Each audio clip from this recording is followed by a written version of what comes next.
that 10 nights of 6 hours sleep a night, 50% less cognitive performance, 50% less physical performance. Sleeping tablets do not help.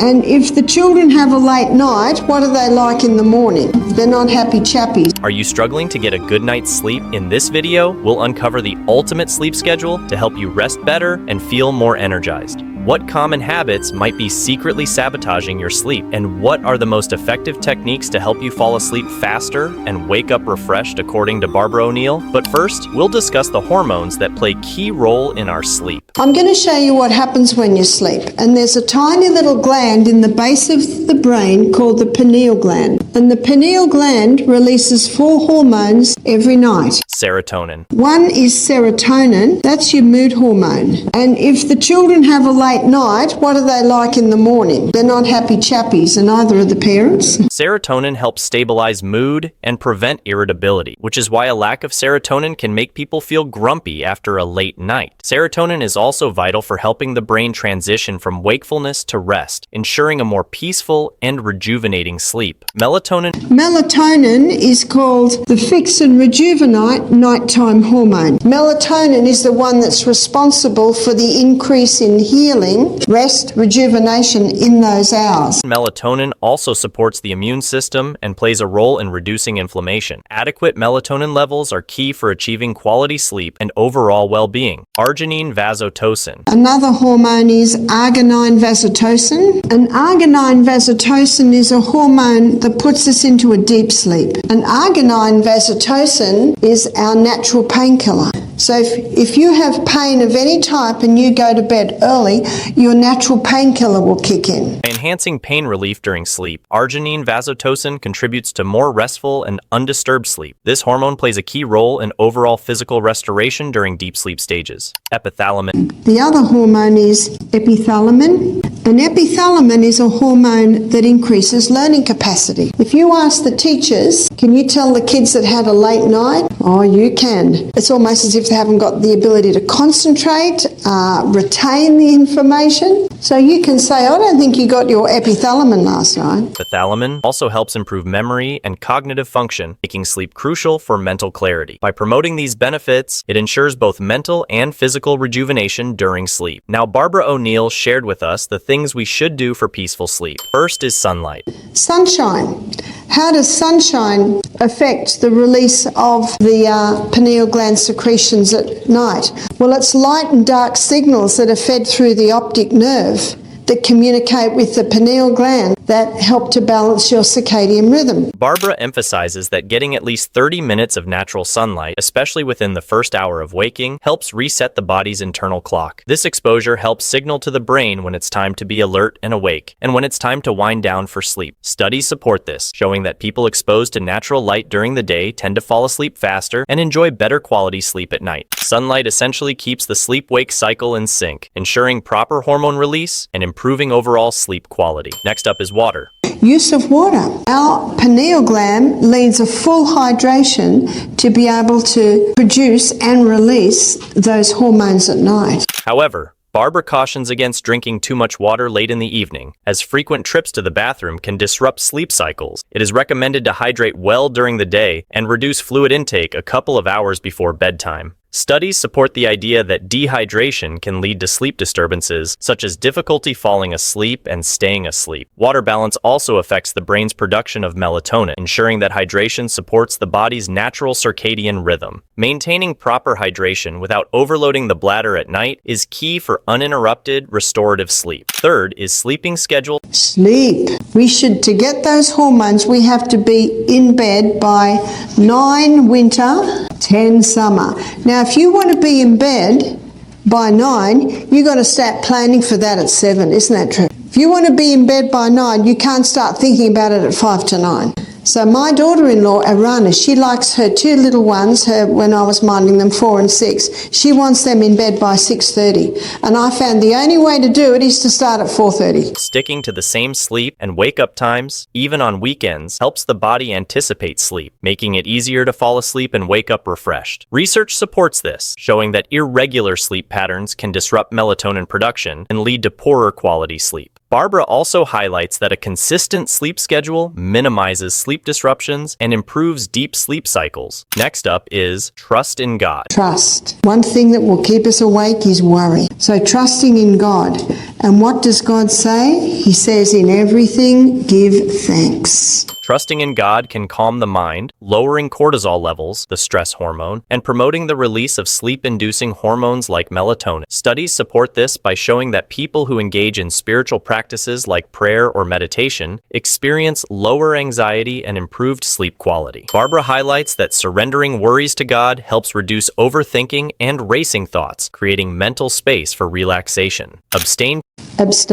There are some things that will block the release of those hormones. One is caffeine. Caffeine actually stops the release of those hormones for 5 hours. One lady said, does that mean I can drink the coffee in the morning?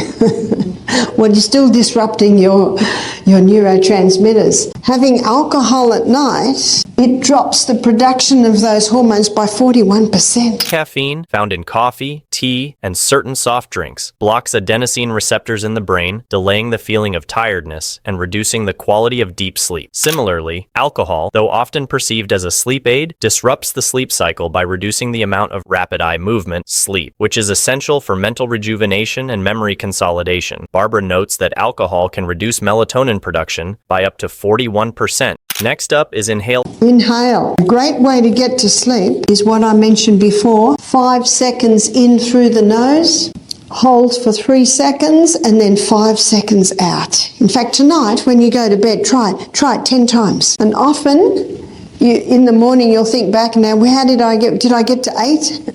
If you got to 10 and you're still not asleep, do another 10. Oxygen is vital for cellular repair and regeneration, which occur during deep sleep stages. When the body has sufficient oxygen, the parasympathetic nervous system is activated, inducing relaxation and helping to calm the mind, making it easier to fall asleep. Barbara also points out that breathing in stale or polluted air can lead to shallow breathing, which may cause restless sleep and frequent awakenings. She recommends opening windows or using an air purifier to ensure a fresh air supply in the bedroom. Studies support this, showing that people who sleep in well-ventilated rooms with fresh air circulation report falling asleep faster, sleeping more deeply, and waking up more refreshed. Next up is nutrition. Nutrition. When we have our largest meal at the end of the day, it's not easy to sleep, because when we lie down to sleep, our stomach wants to sleep too. Some people say, well, I can't sleep if my body's ravenous hungry. So what you've got to do is, if you're a little bit hungry at 6 o'clock, you're going to be ravenous at night. Got a little bit of hunger at 6 o'clock, have a bowl of soup, have a protein drink, have a banana or an avocado, just eat something light. Light nutrition not only aids in better sleep, but also helps regulate blood sugar levels. Heavy or sugary meals late in the evening can cause spikes and crashes in blood sugar, leading to waking up in the middle of the night. Barbara highlights the importance of balanced, light meals to maintain stable energy levels and prevent nighttime disruptions. Studies back this up by showing that people who eat smaller, nutrient-dense meals in the evening experience less digestive discomfort and sleep more soundly. Moderation.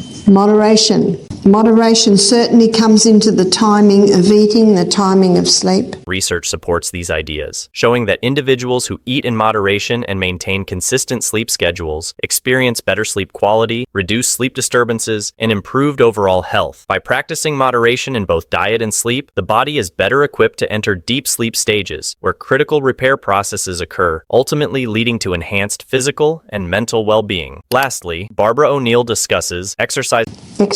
Sleep of a laboring man is sweet. When we're physically exhausted, we sleep better. Many people today are having trouble with sleep because they're not physically exhausted, because their bodies have hardly done anything through today. That's why the high intensity interval training, don't do it before you go to sleep, because it'll wake you up.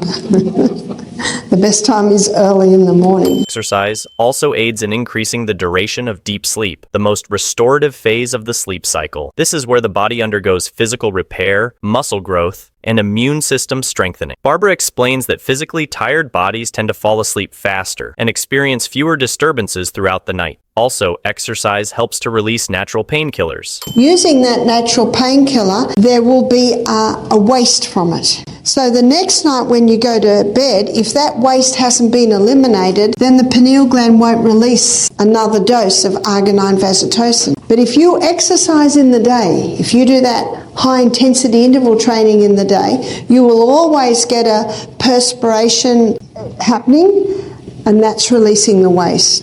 And that's why exercise in the day is vital in maintenance of pain of any type in the body, because it helps to release your natural painkiller every night. Let's discuss the things you must avoid. First up is sleeping tablets. Sleeping tablets do not help. Sleeping tablets do not give you quality of sleep. So sleeping tablets aren't really the answer. Over time, the use of sleeping tablets can lead to dependence, where the body becomes reliant on them to initiate sleep. This can disrupt the body's natural ability to produce sleep-inducing hormones like melatonin. Barbara also highlights the risk of grogginess, memory problems, and impaired cognitive function the following day, as sleeping pills may cause a hangover effect. Research supports these concerns, showing that long-term use of sleeping tablets is linked to higher risks of memory loss, weakened immune function, and reduced overall well-being. Dusty areas. Here's another thing that a lot of people don't realise, that the screen in your bedroom, I'd like you to get a white cloth, wet it, and then wipe your screen. Especially if you're living in a dusty area, those screens really should be washed every week. If you're not in a dusty area, you can probably get away with washing your screen every few months. But when you see the black on your screen, so that's interfering with the fresh air coming in through your window. So if there's a lot of trees just outside your window, that can interfere with fresh air coming into your window. So these are all areas to be mindful of so that you've got fresh air while you're sleeping. Use of technology. Also technology, that can interfere with sleep. Some people sleep with a literal Christmas tree of lights around them. 80% of Americans sleep with their phones. So the technology should be out of the bedroom. So charge your technology in the office or the bathroom or the next room. If someone says, but I need my phone for my alarm clock, we'll put it in the hallway. You'll wake up. She also points out that technology stimulates the brain with constant notifications, messages, and mental engagement, keeping the mind active when it should be relaxing. This can lead to overthinking and prevent the brain from entering the state of calm needed for sleep, showing that people who use screens late at night experience longer sleep onset times. And devices have blue light, but it's not the same frequency as the sunlight. But it's similar enough so that if you look at your phone in the middle of the night, that blue light gives a message to the brain that says, wake up, daytime. So the worst thing you can do if you can't sleep is look at your phone. So get the phone out of the bedroom. Remember, your body thrives when it's given the chance to fully rest and rejuvenate. So take the time to nurture your sleep habits. You deserve nights of deep, restful sleep that fuel your best days. If you found these tips helpful, be sure to subscribe for more insights on living a healthier, more balanced life. Sweet dreams, and take control of your sleep tonight.